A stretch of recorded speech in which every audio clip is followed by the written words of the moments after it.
পঞ্চম শ্রেণীর শিক্ষার্থী বন্ধুরা, তোমাদের গণিত বইয়ের 145 পৃষ্ঠায় এখানে দেখো একটা অঙ্ক দেওয়া আছে।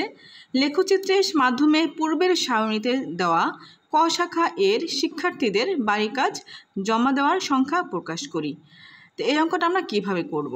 তাই দেখো পূর্বে যে ক শাখায় যেই উপাত্তগুলো দেওয়া আছে, এই উপাত্ত দিয়ে আমরা তৈরি করব একটা লেখচিত্র এবং একটা সারণী তৈরি করব। তো কিভাবে তৈরি করব দেখো,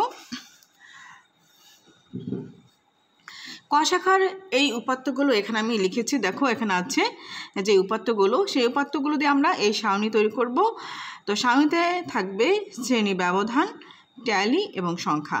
তো শ্রেণী ব্যবধান আমরা নিয়েছি 5 থেকে 9 পর্যন্ত, 10 থেকে 14 পর্যন্ত, 15 থেকে 19 পর্যন্ত, 20 থেকে 24, 25 থেকে 29। প্রত্যেকটি শ্রেণী ব্যবধান কত? 5। 5, 6, 7, 8, 9 কত? 5 থেকে 9 পর্যন্ত, 5, 6, 7, 8, 9 5টি শ্রেণী ব্যবধানে আমরা শ্রেণী ব্যবধান নিয়েছি। এটা তোমাদের বইতে কিন্তু দেওয়া আছে এই শ্রেণী ব্যবধানটা। অর্থাৎ এখানে 1, 2, 3, 4, 5, এখানে 5টি শ্রেণী আছে। আর শ্রেণী ব্যবধান হলো 5 থেকে 9 পর্যন্ত 5টি শ্রেণী ব্যবধান।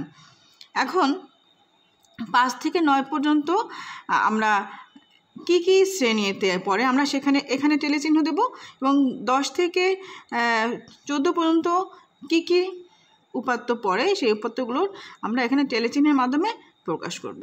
তো শিক্ষার্থী বন্ধুরা দেখো, আমরা এখানে দেখতে পাচ্ছি 25 আছে। এই 25টা কোন শ্রেণী ব্যবধানে আছে?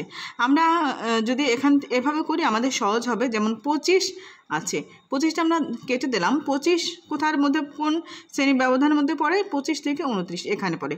তখন আমরা একটা টেলে চিহ্ন দেবো। কেমন? এবার দেখো 24 কোথায় পড়ে? 24 কিন্তু এই যে 20 থেকে 24 এখানে পড়ে। এরপরে 15 কোন শ্রেণী ব্যবধানে পড়ে? এই যে 15 থেকে 19 এখানে, এই ঘরে পড়ে। এরপর 20 কোথায় পড়ে? 20 থেকে 24 এখানে পড়ে। এরপর দেখো 23 কোথায় পড়ে?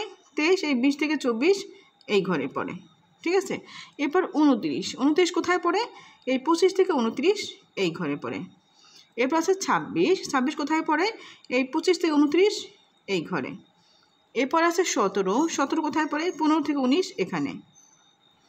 এরপর 22 কোথায় পড়ে? এই 20 থেকে 24 এখানে পড়ে। এরপর দেখো 26 কোথায় পড়ে? 25 থেকে 29 এই ঘরে। এরপরে 14 কোথায় পড়ে? 14 এই 10 থেকে 14 এই ঘরে। এরপর 18 কোথায় পড়ে? এই 15 থেকে 19 এই ঘরে। এরপর আছে কত?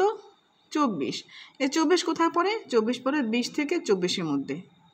তাহলে দেখো 1, 2, 3, 4, এখানে 4 আছে। যখন 5টি হয়ে যাবে তখন আমরা এইভাবে দাগ দেব। এরপর দেখো 26 কোথায় পড়ে? 26 25 থেকে 29-এর মধ্যে 26 পড়ে। তো এখানে আছে 1, 2, 3, 4, 4, আমরা 5 লিখলে এভাবে দেব। এরপর 8 কোন ঘরে পড়ে? এই 5 থেকে 9-এর মধ্যে। এরপরে 27 কোন ঘরে পড়ে? 25 থেকে 29-এর মধ্যে, এখানে দেব। এরপর 25 কোথায় পড়ে? এই 25 থেকে 29-এর মধ্যে এখানে। এরপর আছে কত? 9 কোথায় পড়ে? এই 5 থেকে 9-এর মধ্যে। এখন আমরা সংখ্যা লিখি। এখানে আছে 2, আমরা এখানে লিখব 2, এখানে 1, এখানে 3, এখানে আছে 5, এখানে আছে 5 আর 2 7। এখন আমরা যোগ করি। 5 আর 7 12, 3 15, 16 আর 2 18 আমরা লিখেছি। এখানে আমাদের গণিত দেখবা এখানেও 18টি উপাত্ত আছে। কেমন?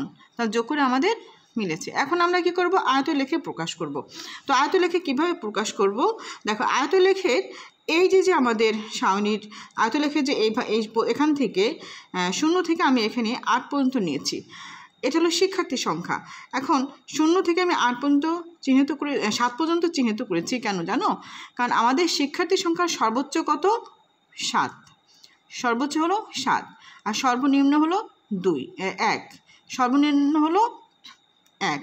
কেমন?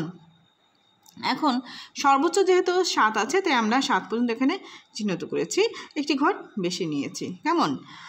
এরপর আমরা এই যে এখানে নিয়েছি হলো, এটা হলো শ্রেণী ব্যবধান। এটা হলো শ্রেণী ব্যবধান। এই 5 থেকে 9 পর্যন্ত শ্রেণী ব্যবধানের ঘর এইটা, 10 থেকে 14 এইটা, 15 থেকে 19 এটা, 20 থেকে 24 এইটা এবং 25 থেকে 29 এটা। এখন কিভাবে আয়তলেখ আমরা দেখাবো, দেখো এখানে 5 থেকে 9 শ্রেণীর ব্যবধানে এখানে কয়টি আছে সংখ্যা? 2টি সংখ্যা আছে, অর্থাৎ 2টি সংখ্যা, অর্থাৎ 2জন শিক্ষার্থীর সংখ্যা। সেক্ষেত্রে আমরা কি করব, আমরা এই যে 2টি ঘর আমরা চিহ্নিত করেছি, অর্থাৎ রং করে দিয়েছি, কেমন? এরপর আমরা 10 থেকে 14 পর্যন্ত কত? 1, আমরা একটি ঘর নিয়েছি। এবং 15 থেকে 19 হলো 3, আমরা 3টি ঘর নিয়েছি। এবং 20 থেকে 24 পর্যন্ত হলো 5, আমরা 5টি ঘর নিয়েছি। এবং 25 থেকে 29 পর্যন্ত 7, আমরা 7টি ঘর নিয়েছি। অর্থাৎ এইভাবে চিহ্নিত করে আমরা শিক্ষার্থীর সংখ্যা বুঝিয়েছি। তো এটাই ছিল আয়তলেখ। আশা করি বুঝতে পেরেছো। ধন্যবাদ।